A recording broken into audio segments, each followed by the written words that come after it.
Shelly and Fraser Pryce, even in the twilight of her career, is grabbing the headlines after deciding to part ways with the lead performance and coach Ronaldo Walcott, without, of course, saying where she will be going.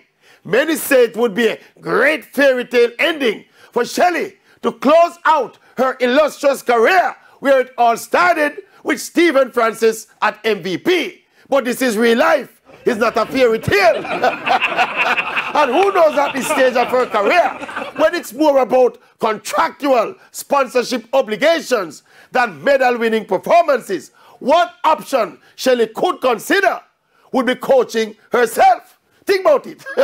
Who is there in track and field, and in sprinting specifically, who can tell Shelly and Fraser Pryce anything about anything to do with sprinting?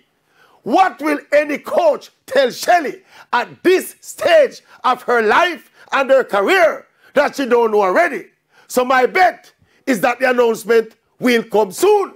Shelly and Fraser Pryce to coach herself with her husband as the assistant.